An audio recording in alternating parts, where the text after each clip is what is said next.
The forest swallowed her cries. Leaves slapped against her face as she ran, her bare feet cutting against roots and thorns. Her once smooth skin was pale now, her hair tangled with dust, and the red-stoned necklace, her mother's gift, was gone. Elara. The night wind whispered her name as if mocking her, but she kept running. And the moon hid behind the clouds, ashamed of what it had seen. Somewhere behind her, laughter echoed, a woman's laughter, deep and cruel. It was the laughter of Queen Vashera. Elara stumbled, falling to her knees beside the roots of a giant iroko tree. She pressed her hands to her face, and for the first time, she didn't recognize the girl she had become, the one who once made the stars jealous. "My beauty, it's gone," she whispered, voice shaking. "She took it. She took everything." Tears mixed with the dirt on her cheeks. She didn't notice the ground glowing faintly beneath her palms. The tree behind her shuddered, its bark splitting with a low, ancient groan. "Child of light," the voice said, "why do you run from your destiny?" Elara froze. Her heartbeat echoed in her ears. She looked up, and before her, the trunk of the tree shifted. Roots curled like fingers, and out stepped an old man robed in ash-gray cloth. His eyes glowed faintly, like embers that refused to die. I don't understand," she stammered. "You will," said the old man. "But first you must rise, for the one who took your beauty fears what sleeps within you." The tree's leaves rustled, and in that sound, she felt something stir inside her. Power, warm and alive. That was the night Elara's destiny began. The night she stopped being a frightened maiden and became the storm that would destroy Queen Vashera's reign. But before the forest spoke, before the necklace was stolen, and before the queen's heart turned black, there was peace in the kingdom, and it all began with a single wish. You're watching African Stories That Touch. Please like, share, and subscribe for more stories that move the heart. Long ago, the kingdom of Lumeria sparkled like sunlight on river water. Its hills were green, its rivers sweet, and its people lived with laughter on their tongues. And on the tallest hill stood the palace of Queen Vashera, the woman whose beauty was said to blind men and silence storms. But Vashera's heart was not soft. Beneath her jeweled robes, envy burned like a fever. Every year, when the young maidens of Lumeria bloomed in beauty, Vashera felt her power slip. Her mirror showed her what she feared most, a line on her cheek, a shadow under her eyes. So she did what only the desperate do. She went to the oldest tree in the land, the talking tree of Zandora. Its roots were said to reach the heart of the earth. "Make me the most beautiful forever," she whispered. "Make every maiden pale beside me." The tree's spirit, old and knowing, spoke through its leaves. "Every beauty has a price, Vashera. You cannot take from the earth without giving something back." But the queen laughed. "Then take whatever you must. I am ready." So the tree's bark cracked, and a shadow slithered out, curling around her like smoke. From that night, Vashera's youth never faded, but every maiden in Lumeria began to lose theirs. One by one, their faces wrinkled, their hair turned gray. Still, Vashera grew fairer, her beauty glowing like the morning star. In a small village beyond the hills lived a woman named Mirena. She was gentle and kind, a widow who prayed to the spirits each dawn.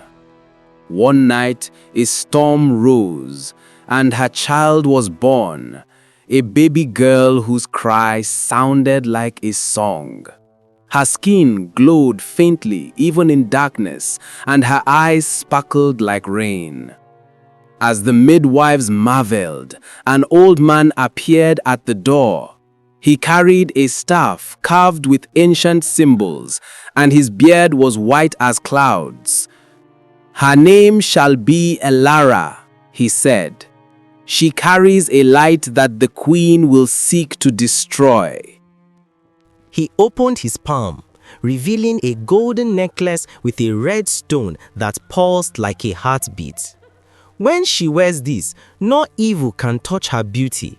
But guard her well, Mirena, for the queen's eyes see far. Mirena promised, and for many years the queen never found them. Elara grew like sunlight through leaves, bright, gentle, and full of laughter. She helped her mother at the river, sang with the children, and spoke kindly even to the birds. Wherever she went, flowers seemed to open. But beauty does not hide forever. One morning, while Vashera stood before her talking tree, she asked the same question she always did. Who is the most beautiful in the land? The tree hesitated. Then it murmured, "There is one whose light outshines yours." The queen's eyes blazed. Who? The tree said, "Her name is Elara, daughter of Mirena." Vashera's smile turned cold.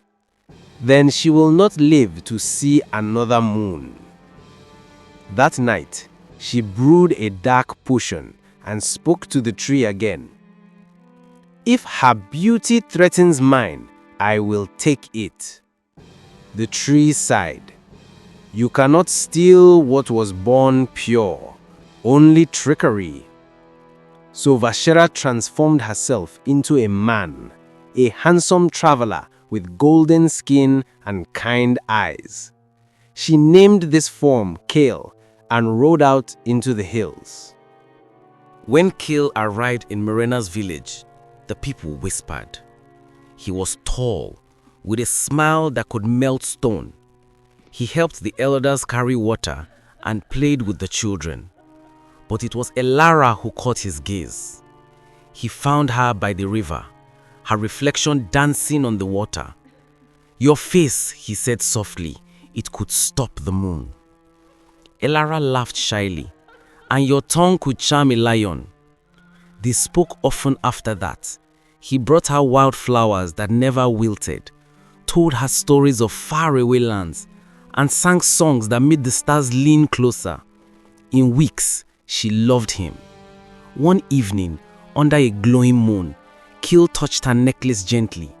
"This red stone," he said, "what magic hides inside it?" Elara hesitated. "It was given to me when I was born. My mother said it keeps me safe from harm." "Have you ever taken it off?" "Never." He smiled, but in his eyes, something dark flickered. That night, as Elara slept, Kale leaned close. "Thank you, my beautiful one." The moment it left her neck, the red stone turned black, and Elara's globe vanished. Her beauty drained away like water from cracked clay. Kale disappeared in a swirl of smoke, leaving only laughter behind. When Elara awoke, her reflection made her scream. Her face was pale, her skin wrinkled, her head dull. Her mother ran to her, horrified.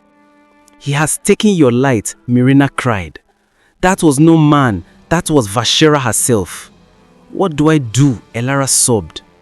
"Find Soren, The seer who gave you the necklace, only he can help you now." So Elara ran through forests and rivers, across silent fields. The trees seemed to whisper her name, guiding her deeper until she reached the ancient Iroko. There, the trees split open and Soren stepped forth, the same old man from the night she was born. He looked at her sadly. "The queen has stolen what is yours, but she cannot keep it unless you give up your courage. Do you still have that, child?" Elara nodded weakly. "Then, listen well. Inside you burns the beauty of every maiden she ever wronged. To reclaim it, you must face her without fear. When you find her sleeping, cut a strand of her hair. That hair holds her strength." Elara's fear turned to fire. Power hummed through her veins. The next night, thunder rolled as she reached the palace. The guards laughed when they saw her torn clothes. "A wrinkled girl dares approach the queen," one jeered.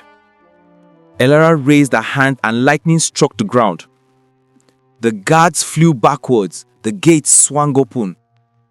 Inside, Vashera slept on a bed of silver, her beauty glowing faintly under the moon. Elara crept closer. The golden necklace, the one stolen from her, shone on Vashera's neck. "This," she whispered, "is for every maiden you stole from." She caught a lock of Vashera's hair. Instantly, the queen screamed. Her beauty cracked like glass. The necklace snapped and rolled onto the floor, glowing red again.